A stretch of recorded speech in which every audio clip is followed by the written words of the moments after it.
like the way Matt Kenseth races. He's a smart racer, and he really, you never know how good he is till it comes money time.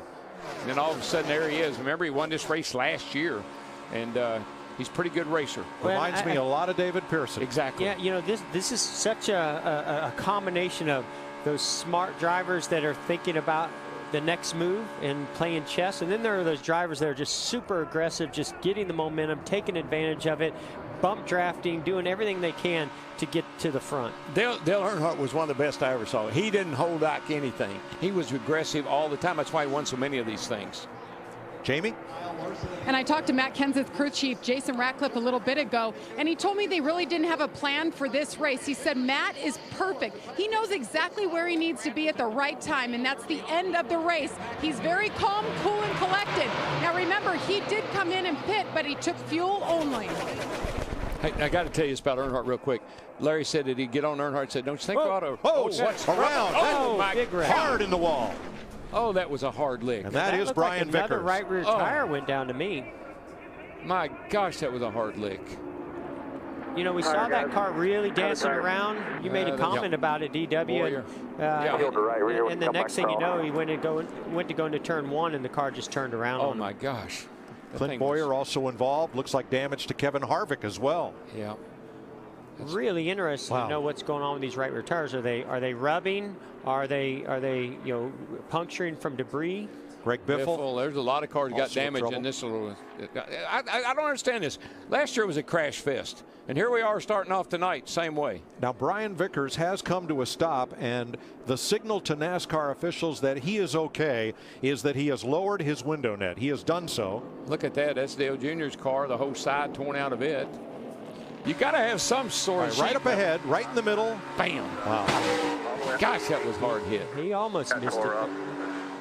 Hold your line. Pretty tough when somebody cuts a tire right in the middle of the field like that going into turn one. And remember, we've got a tailwind tonight, and the cars are probably running 200+ miles an hour as they go off into turn one. Watch this thing. You can see just a little bit of smoke come off this 14 car just as he starts to get into turn one. You can start to see the sidewall of the tire hanging out.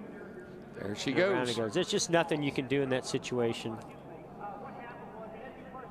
Goodness. Oh, Clint Boyer just caught him. Let's ride with Kurt Busch in the 41 through this. Smoke in there in front of you there. Keep coming. There you go. Kurt did an awesome job recognizing that something was wrong and going on. Maybe he could see that smoke, and you could see he started lifting much earlier than cars around him, trying to anticipate it and get out of the way. And I think he did a great job, for the most part, missing it. I think might be a little bit of damage on the right side. All those blue blocks you saw, that's safety foam between the outer door skin and the roll cage. 6 cars involved.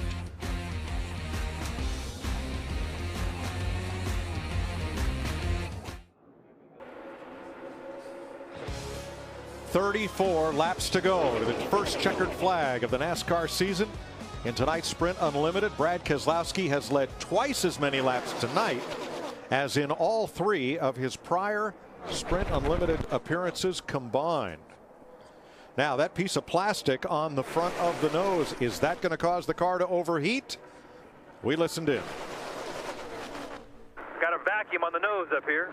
Check your temp. Yeah, that's 215, but not bad. 10-4. Yeah, remember, guys, the grill opening is just above the word fusion, and we've got our little eagle eye system up here, and we did see where they pulled tape off the right side when they were on pit road. Yeah. Certainly a good thing they did. Yeah, I think that's why he's getting away with what he's getting away with now. And Paul Wolfe told Brad Keselowski, we cannot wait as long as last time. If it starts to push any water out, we've got to get that bag off the nose. Now, Jerry Kelly, the car chief, told me he did pull tape, like Larry Mack mentioned, to give them a little bit more of a buffer zone in case more debris hit the grill. I got to tell you guys, when I'm watching this, I sure am glad we took that break, because I need to take a breath, and I'm really excited that I'm up here. Right now. Around goes Johnson. Guys. Oh, you're going to tear it all. It just rips. Yeah, he hit the Rips it front all splitter, apart. ripped the front end right off that car. Caution he's waves. be done. The nose of that 48 is all torn up. wrecked. You're a hell of a driver, Jimmy. Good job. You did great. Earl Barbin, the spotter. Get to the garage. And Chad Knaus, crew chief. I like the way Chad operates. Take it to the garage. That is the last 4 times Jimmy Johnson's been on the Sprint Unlimited. He's going to finish it up in the garage. You did good. Thank you. We learned a little bit tonight. That's cool. Thanks, everybody. Good dress rehearsal right there.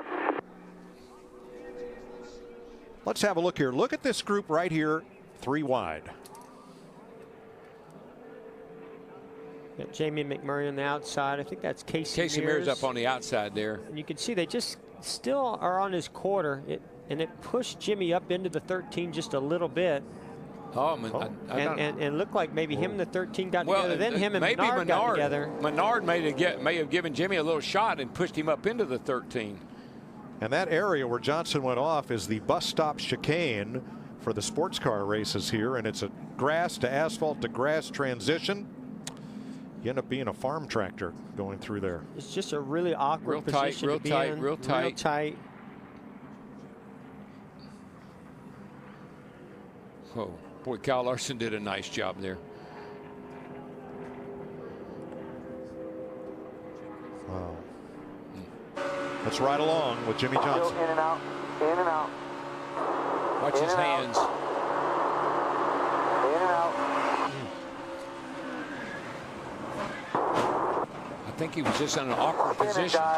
Yeah, it was like the air from the car on the inside was pushing him wide. Then the car on the outside. When the car gets the right rear quarter panel, it can push the back of the car out and almost turn you into the car in front of you. Yep, I think that's what happened. Sprint Unlimited is sponsored by Sprint, proud sponsor of the NASCAR Sprint Cup Series. We're under caution at lap 57. Casey Kane having a great run in the number 5. Let's have a look at what happens because he had a little help. Yeah, we're going to see Casey Kane here leading the 1 car of Jamie McMurray. As they come down the back straightaway, Jamie just starts bump drafting the 5 car, and it starts getting the 5 loose and getting side to side, and eventually it just turns him right into the outside into A.J. Allmendinger, unfortunately. You know, I talked about this earlier. It's just really difficult to bump draft these days with the way the bumpers are shaped, and that's the risk that you're going to take, even though you're trying to get that car ahead.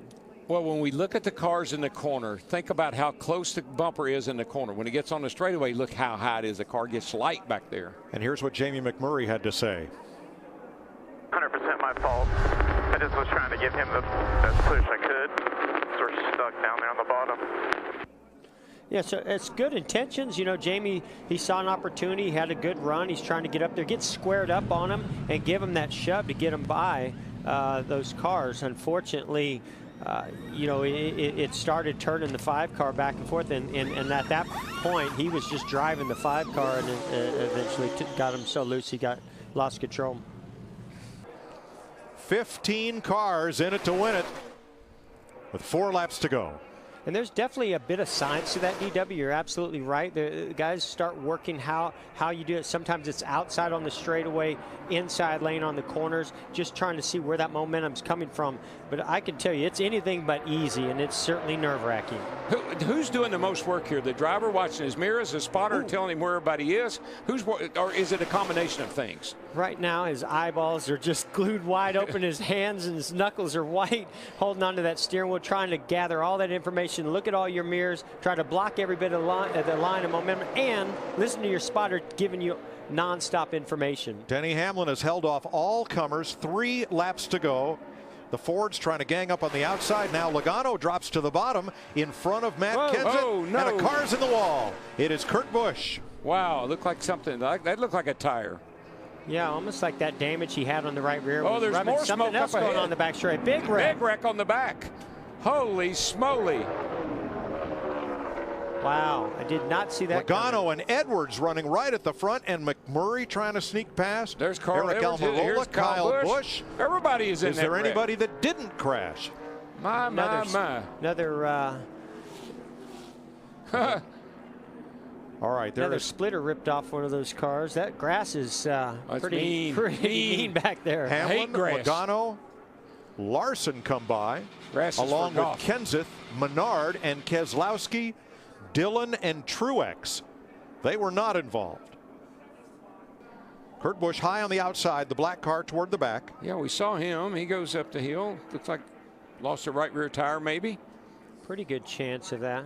He definitely was loose right there going in there. And so we're watching him and what he's going to do. Let's watch from the Goodyear blimp and see what happens at the front of the field. Oh, wow. Whoa. Edwards and Keselowski touch. And then they maybe touch again. Squeeze play. No, you know, Mears in the 13 bammed into the 2 of Keselowski and shot him into the 19 of Edwards. I'd love to hear the 19 car spotter to see if he thought he was clear there, because he definitely squeezed that 2 up there, and I don't know if he was quite clear of him. I believe the 13 got into the back of the 19 and drove him forward. Easy, get middle. You could tell right there that the 2 saw the 19 coming up and was wanting to check up, and the 13 got into the back of him, and the whole line started stacking back. That's what it looked like. Yeah, simple. This is looking off turn 2. When things jam up in a hurry. Man, how many wrecks you see on the back straightaway? I mean, one right after another. Well, and the thing that happens here late in the race, nobody's checking up. And this is when I say bumper cars at 200 miles per hour, because it really is. Nobody's going to check up. If you've got momentum, you're not about to give it up.